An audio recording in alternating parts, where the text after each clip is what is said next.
نہایت واجب الاحترام قابل صد احترام بزرگوں، بھائیوں، قرآن کریم فرقان حمید کی سورہ نجم کی 4 آیات مبارکہ تلاوت کرنے کی سعادت حاصل کی ہے۔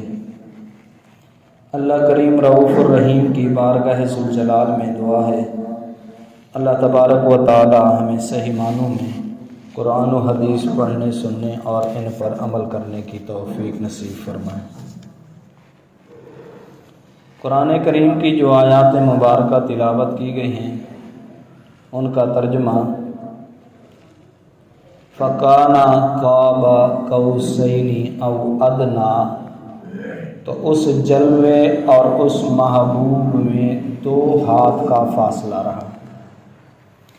فَأَوْحَىٰ إِلَىٰ عَبْدِهِ مَا أَوْحَىٰ، بلکہ اس سے بھی کم اب وحی فرمائی اپنے بندے کو جو وحی فرمائی۔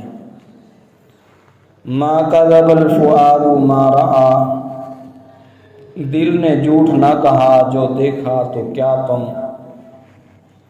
أَفَتُمَارُونَهُ عَلَىٰ مَا يَرَىٰ، کیا تم نے ان سے ان کے دیکھے ہوئے پر جھگڑتے ہو۔ وَلَقَدْ رَآهُ نَزْلَةً أُخْرَىٰ، اور انہوں نے تو وہ جلوہ 2 بار دیکھا۔ عند سدرۃ المنتہیٰ، سدرۃ المنتہیٰ کے پاس، عندہا جنت المأویٰ، اس کے پاس جنت المأویٰ ہے۔ قرآن کریم کی اس صورت مبارکہ میں اللہ تبارک و تعالی نے 7 آسمانوں سے اوپر کے سفر کو بیان فرمایا ہے، اور سورہ بنی اسرائیل سورہ اسرا میں بیت اللہ شریف سے لے کے بیت الاقدس تک کے سفر کو بیان فرمایا، کیونکہ پچھلے جمعے میں نے بتایا تھا کہ نبی کریم صلی اللہ علیہ وسلم کا جو سفر معراج شروع ہوا تھا وہ بیت اللہ شریف سے شروع ہوتا ہے اور سدرۃ المنتہیٰ سے اوپر اللہ تعالیٰ سے ملاقات تک۔ تو اب جو ہے 7 آسمانوں سے اوپر کا سفر جو ہے قرآن کریم کی سورہ نجم میں اللہ تعالیٰ نے بیان فرمایا ہے۔ پہلے آسمان پہ نبی پاک صلی اللہ علیہ وسلم کا استقبال مبارک سیدنا حضرت آدم علیہ السلام کرتے ہیں اور فرماتے ہیں میرے بیٹے تیرا آنا مبارک ہو۔ دوسرے آسمان پہ حضرت یحییٰ، حضرت زکریا، حضرت عیسیٰ علیہ السلام۔ تیسرے آسمان پہ حضرت یوسف علیہ السلام۔ چوتھے آسمان پہ حضرت ادریس علیہ السلام۔ 5ویں آسمان پہ حضرت ہارون علیہ السلام۔ 6ٹھے آسمان پہ حضرت موسیٰ علیہ السلام۔ 7ویں آسمان پہ حضرت ابراہیم خلیل اللہ علیہ السلام۔ نبی پاک صلی اللہ علیہ وسلم فرماتے ہیں جب میں 7ویں آسمان پہ پہنچتا ہوں، جیسے بیت اللہ شریف ہے اس کا طواف کیا جاتا ہے، وہاں بیت المعمور ہے 7ویں آسمان پہ۔ اس بیت المعمور کی دیوار کے ساتھ ایک آدمی جو ہے ٹیک لگا کے بیٹھا ہوا ہے۔ میں جب قریب گیا تو حضرت جبرائیل علیہ السلام نے فرمایا یہ تمہارے جد امجد حضرت ابراہیم علیہ السلام ہے۔ فرماتے ہیں وہ مجھے ملے اور میرے ماتھے یعنی پیشانی کو چوما اور فرمایا میرے بیٹے تیرا آنا مبارک ہو۔ حضرت ابراہیم علیہ السلام نے بقیہ کسی نبی نے نبی پاک صلی اللہ علیہ وسلم کو چوما نہیں بلکہ استقبال کیا، صرف حضرت ابراہیم علیہ السلام نے چوما اور یہ بھی الفاظ ادا فرمائے کہ اپنی امت کو میری طرف سے سلام عرض کر دینا۔ یہاں تک جو سفر ہے، پھر آگے سدرۃ المنتہیٰ جہاں پہ بیری کا درخت ہے قرآن کریم نے وہاں اس کی عظمت و شان کو بیان فرمایا، عند سدرۃ المنتہا۔ منتہا کہتے ہیں انتہا کو، اس سے آگے کوئی نہیں جا سکتا، نہ جبرائیل جا سکتا ہے، نہ کوئی فرشتہ جا سکتا ہے، نہ کوئی آدمی جا سکتا ہے۔ سدرۃ المنتہا کے پاس، وہاں سے حضرت جبرائیل علیہ السلام اللہ کے احکامات کو لے کر تمام انبیاء علیہ السلام کے پاس آیا کرتے تھے۔ انتہا جنت الماوا، اس کے پاس ہی جنت الماوا ہے۔ جنت جو ہے ساتوں آسمانوں سے اوپر سدرۃ المنتہا کے پاس ہے، وہ سدرۃ المنتہا اللہ کے عرش کے پاس ہے۔ معلوم ہوتا ہے جنت عرش کے پاس ہے اور جہنم ساتوں زمینوں کے نیچے ہے۔ جو گناہگار بدکار ہوتا ہے اس کو جہنم میں پھینکا جاتا ہے، جو نیک ہوتا ہے فرما بردار ہوتا ہے اس کو اوپر عالم ارواح میں اللہ تعالیٰ کے ہاں سدرۃ المنتہا کے پاس یعنی جنت میں پہنچایا جاتا ہے۔ تو نبی کریم صلی اللہ علیہ وسلم نے فرمایا، وہاں پر جب میں پہنچتا ہوں جبرائیل علیہ السلام نے کچھ مناظر مجھے دکھائے، جہنم بھی دکھائی اور جنت کی بھی سیر فرمائی۔ جنت کے کچھ واقعات نبی پاک صلی اللہ علیہ وسلم نے اپنی زبان اقدس سے بیان فرمایا میں جب جاتا ہوں ایک سفید موتیوں کا محل ہے، مجھے بڑا اچھا لگا، میں اس میں داخل ہونے لگتا ہوں تو میں نے ایک حور کو دیکھا جو سبز لباس پہنے ہوئے اور وہ وضو کر رہی تھی، اور میں نے دیکھا کہ اس کی جوتیاں بھی تسبیحات پڑھ رہی تھی۔ میں نے جبرائیل سے پوچھا یہ کس کا محل ہے؟ فرمایا آپ کے غلام حضرت عمر فاروق رضی اللہ تعالیٰ کا محل ہے۔ فرمایا میں جنت میں جانے لگتا ہوں، ابھی جنت میں داخل نہیں ہوتا تو اس میں کسی کے کس سڑانے یعنی چلنے کی آواز آ رہی ہے۔ میں نے جبرائیل سے پوچھا کون جنت میں چل رہا ہے؟ فرمایا آپ کا غلام رنگ کا کالا بلال مکے کی گلیوں میں چل رہا ہے، اس کے قدموں کی آہٹ جنت میں سنائی دے رہی۔ نبی کریم صلی اللہ علیہ وسلم نے یہ اپنی آنکھوں مبارک سے یہ حالات دیکھے، یہ منظر دیکھے۔ فرماتے ہیں میں جنت میں داخل نہیں ہوا، قرآن کے پڑھنے کی آواز سنائی دے رہی ہے۔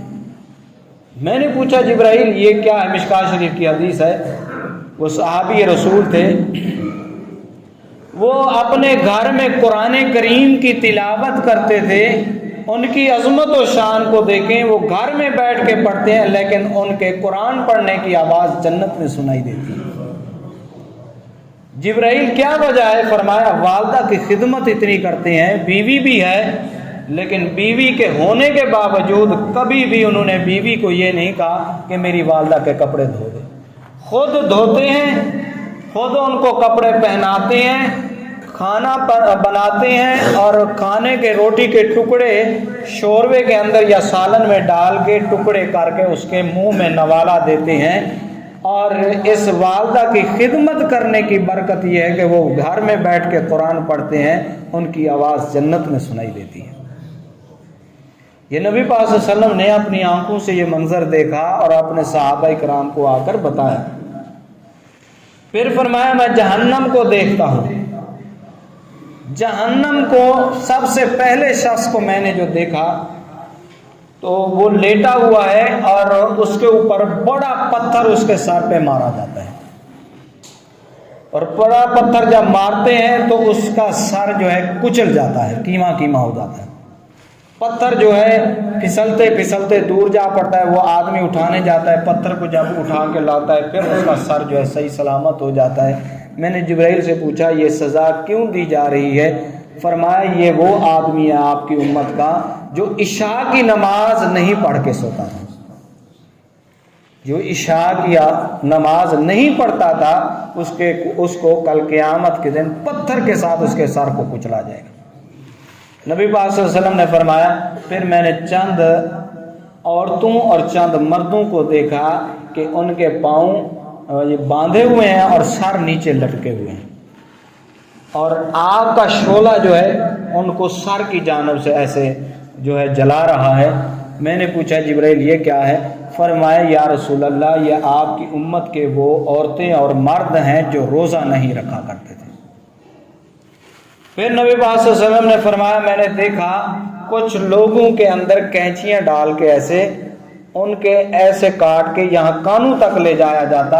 میں نے پوچھا یہ کیا ہے؟ فرمایا یہ آپ کی امت کے وہ بدبخت علماء ہیں جو لوگوں میں انتشار پھیلایا کرتے تھے، جھوٹی باتیں بتایا کرتے تھے، جھوٹی باتیں بیان کر کے لوگوں کو ورغلایا کرتے تھے۔ پھر نبی پاک صلی اللہ علیہ وسلم نے فرمایا میں نے دیکھا ایک آدمی ہے اس کے پاس بڑے اچھے اچھے کھانے رکھے ہوئے ہیں اور ایک مردار اس کے پاس پڑا ہوا ہے، وہ اچھے کھانوں کو چھوڑ کے مردار کو کھا رہا ہے۔ میں نے پوچھا جبرائیل یہ کیا وجہ ہے؟ فرمایا یا رسول اللہ یہ آپ کی امت کا وہ آدمی ہے جو غیبت کیا کرتا تھا مردار کو۔ نبی کریم صلی اللہ علیہ وسلم نے بھی فرمایا، خود قرآن میں بھی ہے، اللہ تعالیٰ نے فرمایا جو کسی بھائی کی غیبت کرتا ہے وہ سمجھے کہ اپنے بھائی کا کچا گوشت کھا رہا ہے۔ بہرحال نبی کریم صلی اللہ علیہ وسلم نے جہنم کے منظر کشی بھی کی، دیکھا اس کو، جنت کو بھی دیکھا۔ پھر آپ جو ہے سدرۃ المنتہا پر پہنچتے ہیں جہاں پہ جبرائیل علیہ السلام نے ہاتھ کھڑے کر دیے۔ فرمایا یا رسول اللہ ایک قدم بھی، ایک انچ بھی آگے جاتا ہوں 600 پر جل جائیں گے، اور اتنا بڑے پر، ایک پر اتنا بڑا ہے کہ مشرق و مغرب کو ڈھانپ دیتا ہے۔ اور جبرائیل کے اندر طاقت کتنی ہے کہ قوم لوط کی بستی کو ایک پر پہ اٹھایا اور پہلے آسمان پہ لے جا کر پٹخ دیا تھا۔ اتنی طاقت جبرائیل کے پاس، اور فرشتوں کا سردار وہ کہتا ہے آگے جانے کی جرت نہیں، یہیں تک حکم ہے، آگے اگر جاتا ہوں تو سب کچھ جل جائے گا۔ سدرۃ المنتہا پر جو ہے نبی کریم صلی اللہ علیہ وسلم پھر آگے جاتے ہیں۔ آگے نور کے پردے تھے، قرآن کریم نے فرمایا چلتے چلتے نور کے 70 پردے ہٹ جاتے ہیں۔ فَكَانَ قَابًا، ایسے تیر بنا، ایسے وہ کمان بنی ہوتی ہے، تیر کو ایسے کھینچتے ہیں، یہ یعنی کہ یہاں سے لے کے یہاں تک اتنا فاصلہ ہوگا۔ فَكَانَ قَابَ قَوْسَيْنِ، جیسے تیر اور کمان میں فاصلہ ہوتا ہے ایسے اللہ اور اس کے محبوب کے درمیان فاصلہ ہوتا ہے۔ بلکہ قرآن کہتا ہے او ادنا، یا اس سے کم تھا، اس سے بھی کم فاصلہ تھا کہ نبی پاک صلی اللہ علیہ وسلم اپنے رب ذوالجلال کا دیدار فرما رہے ہیں۔ وہاں پر نبی کریم صلی اللہ علیہ وسلم نے 3 الفاظ کہے، وہ 3 الفاظ ہم التحیات میں پڑھتے ہیں، التحیات للہ والصلوات والطیبات۔ اس 3 الفاظ کا مطلب یہ ہے مالی باتیں، صدقہ، خیرات، زکوٰۃ جو ہم کرتے ہیں، بدنی باتیں، سجدہ، رکوع، زبان سے قرآن پڑھنا، جو کچھ ہم کرتے ہیں مالی بدنی، اس کے علاوہ جو بھی نیکی کے کام کرتے ہیں، التحیات للہ والصلوات والطیبات، یہ ساری چیزیں اللہ تیرے لیے ہیں۔ سجدہ کرتا ہوں تیرے لیے کرتا ہوں، زکوٰۃ دیتا ہوں یا اللہ تیرے لیے دیتا ہوں، جو کچھ کرتا ہوں یا اللہ تیرے لیے کرتا ہوں۔ آگے سے اللہ تعالیٰ نے فرمایا السلام علیکہ ایھا النبی، اے میرے پیغمبر، اے میرے نبی، آپ پر سلام ہو۔ ایھا النبی ورحمۃ اللہ، اللہ کی رحمتیں ہوں، وبرکاتہ، اللہ کی برکتیں ہوں۔ علماء نے یہاں پر سوال کیا ہے، مفسرین نے سوال یہ ہے کہ نبی کریم صلی اللہ علیہ وسلم نے سلام کیوں نہیں کیا اللہ تعالیٰ کو، السلام علیکم ورحمۃ اللہ وبرکاتہ؟ تو اس کا جواب یہ ہے سلام کا معنی ہے السلام علیکم، تم پر سلامتی ہو، ورحمۃ اللہ اللہ کی رحمتیں ہوں، وبرکاتہ اللہ کی برکتیں ہوں۔ اللہ تو پہلے سے ہی سلامت ہیں، برکتیں تو ادھر سے ہی آتی ہیں اللہ کے ہاں سے، رحمتیں بھی اللہ کے ہاں سے آتی ہیں، سلامتی کی بندے کو ضرورت ہوتی ہے۔ اس لیے نبی کریم صلی اللہ علیہ وسلم نے سلام نہیں کیا، اللہ تعالیٰ نے سلام کیا، السلام علیکم ایھا النبی ورحمۃ اللہ وبرکاتہ، اے نبی آپ پر سلام ہو، اللہ کی رحمتیں ہوں، اللہ کی برکتیں ہوں۔ اللہ کی برکتیں اور رحمتیں کتنی؟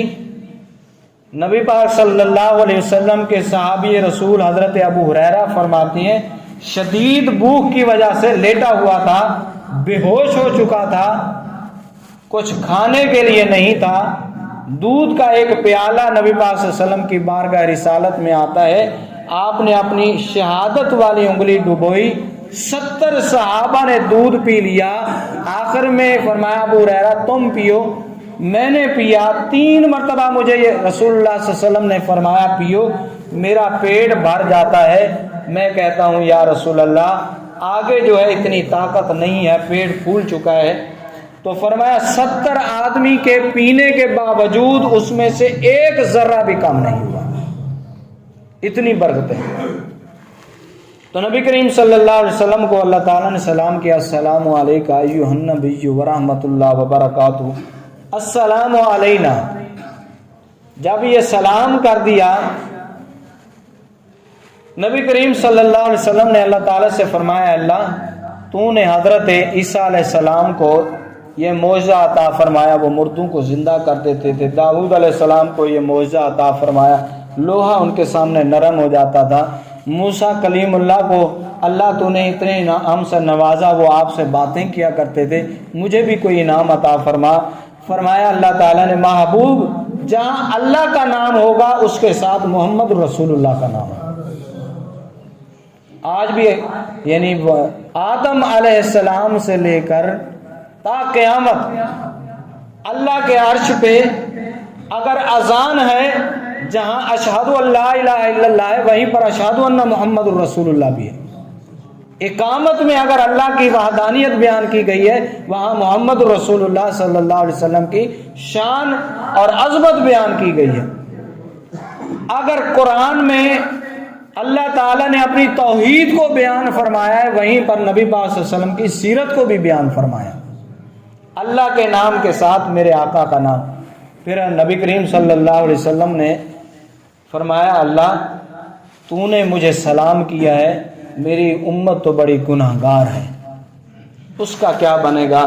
تو وہاں جو ہے اللہ تعالیٰ نے پھر فرمایا السلام علیکم ایھا النبی ورحمۃ اللہ وبرکاتہ، السلام علینا، ہم سب پر سلامتی ہو، وعلی عباد اللہ الصالحین، قیامت تک جتنے نیک لوگ آئیں گے میرے آقا صلی اللہ علیہ وسلم کی امت میں، ان کو بھی اللہ کا سلام ہو، وعلی عباد اللہ الصالحین۔ پھر نبی کریم صلی اللہ علیہ وسلم نے فرمایا اشہد ان لا الہ الا اللہ واشہد ان محمدا عبدہ ورسولہ، میں گواہی دیتا ہوں اللہ کے سوا کوئی معبود نہیں، یہ نبی کریم صلی اللہ علیہ وسلم نے فرمایا۔ اس لیے نماز میں جب اشہد ان لا الہ الا اللہ پہ آ کے انگلی اٹھانی چاہیے کہ صرف اور صرف عبادت کے لائق اگر کوئی ذات ہے تو وہ صرف اللہ کی ذات ہے۔ یہ نبی کریم صلی اللہ علیہ وسلم نے گواہی دی، اس لیے میرے آقا صلی اللہ علیہ وسلم نے فرمایا الصلاۃ معراج المومن، نماز مومن کی معراج ہے۔ میں عرش معلیٰ پہ پہنچتا ہوں، اللہ تعالیٰ نے نبی پاک صلی اللہ علیہ وسلم کو 3 تحفے عطا فرمایا۔ پہلا تحفہ نماز، دوسرا تحفہ سورہ بقرہ کی آخری جو آیات ہیں، آمن الرسول سے لے کر آخر رکوع تک، فاعف عنا فاغفر لنا، جو مردے کے پاؤں کی جانب کھڑا ہو کے پڑھے جاتے ہیں، وہاں پر اللہ تعالیٰ نے ساری جو ہے انسان کی کیفیات کو بیان فرمایا، لا یکلف اللہ نفسا الا وسعہا، نہیں کسی کو تکلیف دی جاتی مگر اس کی وسعت کے مطابق۔ وسعت کیا ہے؟ جتنا اس نے گناہ کیے ہوں گے اتنی اس کو تکلیف دی جائے گی، جتنا نیک عمل کیے ہوں گے اتنا جو ہے اس کو اجر دیا جائے گا۔